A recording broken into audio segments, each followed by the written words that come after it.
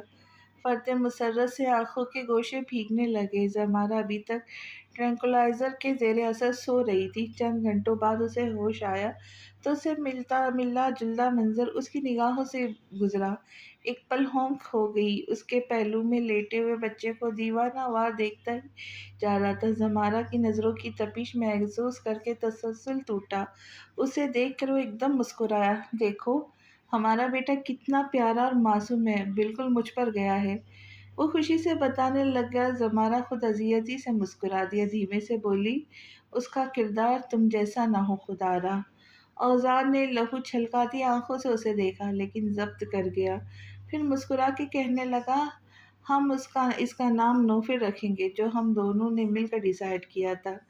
زمانہ نے کوئی رد عمل نہیں دیا اور آنکھیں موند لی۔ اس کے سونے کے بعد اوزار نے اطمینان سے اس کا سر پکڑا اور پیشانی چوم لی۔ اس کی کنڈیشن دیکھ کر وہ خوفزدہ ہو گیا تھا۔ وہ دل و جان سے رب کے حضور گڑ گڑا کر اس کی زندگی کے لیے دعا گو تھا۔ اللہ نے اس کی سن لی تھی، بے شک وہ اپنے بندوں کو نامراد نہیں لوٹاتا۔ سفینہ خانم کی نگاہیں اسکرین پر ساکت تھی۔ یہ کس قسم کی ایڈیٹنگ تو نہیں ریانا؟ ان کا دل اتھاہ گہرائیوں میں اتر گیا۔ انہیں اپنی سماعتوں پر یقین نہیں آ رہا تھا۔ سامنے رکھے لیپ ٹاپ پر زلف نوروز اور تہران پاشا کے درمیان گفتگو کی ریکارڈنگ چل رہی تھی۔ آف کورس ناٹ آنٹی، آپ کو کیوں لگتا ہے یہ ایڈیٹنگ ہوگی؟ کیا میں جھوٹ کہہ رہی ہوں آپ سے؟ ہاں، یا ٹریپ کرنے کی کوشش کر رہی ہوں میں؟ مجھے تو یقین نہیں آ رہا ریانا۔ احتشام تو مار ڈالے اس لڑکی کو، وہ برداشت نہیں کر سکی یہ سچ۔ وہ بہت ہرٹ ہوگا ریانا، ہمیں اسے یہ سچ نہیں بتانا چاہیے، ہمیں چھپانا ہوگا۔ یہ آپ کیسی باتیں کر رہی ہیں آنٹی؟ ریانا کچھ بیزار سی ہوئی تھی۔ اسے اپنی محنت اندھے کنویں میں محسوس ہوئی۔ زلف آپ کے بیٹے کو دھوکہ ہی نہیں دے رہی، بلکہ اس کے کسی اور سے ناجائز تعلقات ہیں۔ ویڈیو آپ کے سامنے ہے، آپ کو کس بات کا انتظار ہے؟ اسے بالوں سے پکڑے اور گھر سے باہر نکال دے۔ احتشام کی کیا مجال جو آپ کے فیصلے پر سوال اٹھائے؟ نہیں ریانا نہیں، وہ بہت خوفزدہ ہو گئی تھی۔ تم نے اس کی آنکھوں میں وہ دیوانگی نہیں دیکھی جو میں نے دیکھی ہے۔